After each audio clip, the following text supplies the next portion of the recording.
অধ্যাপক আমির হোসাইন, জেলা জামাতের উপজেলা জামাতের সম্মানিত নেতৃবৃন্দ, ইউনিয়ন নেতৃবৃন্দ এবং আমার সামনে উপস্থিত অত্র এলাকার সম্মানিত ভাইসহ, আসসালামু আলাইকুম ওয়া রাহমাতুল্লাহি ওয়া বারাকাতুহু। ওয়া আলাইকুম সালাম ওয়া রাহমাতুল্লাহি ওয়া বারাকাতুহু। আমাদের প্রধান অতিথি আপনাদের সামনে বক্তব্য রাখবেন, সময় কম, আমি সংক্ষিপ্ত দুইটি কথা বলে আমি আমার কথা শেষ করব। সম্মানিত ভাইসহ, আমরা বাংলাদেশের এই রাজনীতিতে একটা রাজনৈতিক দুষ্ট চক্রের ভিতরে আমরা আমাদের আমির ভাই আপনাদের সামনে বলেছে, স্বাধীনতার পর থেকে আমাদের এই দেশের যারা শাসন করেছে শুধু ক্ষমতার পরিবর্তন হয়েছে, কিন্তু ক্ষমতার পরিবর্তন আসছে ঠিকই, কিন্তু মানুষের যে আকাঙ্ক্ষা, মানুষের শান্তির জন্য যে আকাঙ্ক্ষা, এই আকাঙ্ক্ষা আসলে পূরণ হয়।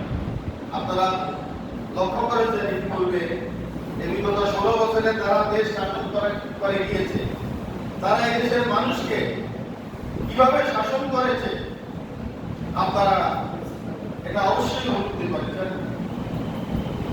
সম্মানিত ভাই সাহেব, এই রাজনৈতিক দুষ্টচক্রের হাত থেকে আমাদেরকে বাঁচতে হবে।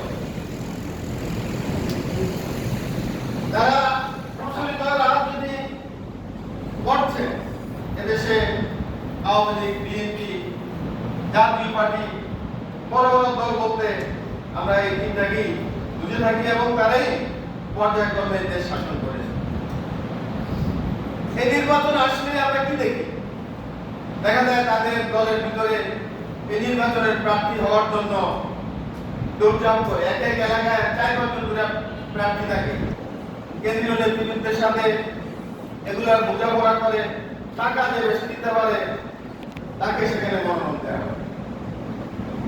এখন যে টাকা দিয়ে মনোনয়ন পত্র কিনে, সেটা ইউনিয়ন পরিষদে হোক, সেটা উপজেলায় হোক, সেটা জাতীয় সংসদে হোক, তারা যখন দেশের শাসন করবে, তারা কি আপনি মনে করেন যে দেশের মানুষের শান্তির জন্য কাজ করবে? না। অর্থাৎ তারা তাদের এই টাকা উঠানোর জন্য লাখ লাখ টাকা দিয়ে তারা এই মনোনয়ন বাণিজ্য।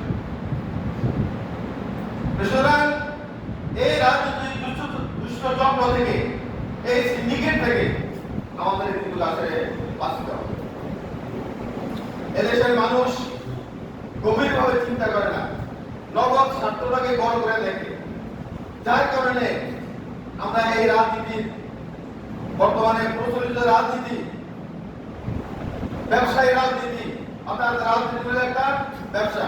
এখানে যারা নেতা কর্মীরা কাজ করবেন, তারা মনে করেন যে আমি দিন করে আমি কিছু সুবিধা ভোগ করবো, আমি জাতীয় পার্টি করে আমি কিছু সুবিধা ভোগ করবো, আমি কিছু সুযোগ সুবিধা পাবো, আমার কিছু টাকা পয়সা হবে।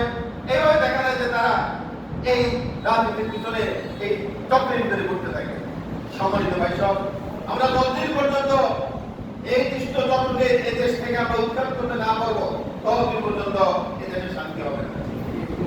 সম্মানিত ভাই সব, আপনারা শুনেছেন যে আমাদের গালার হোসেন সাইদি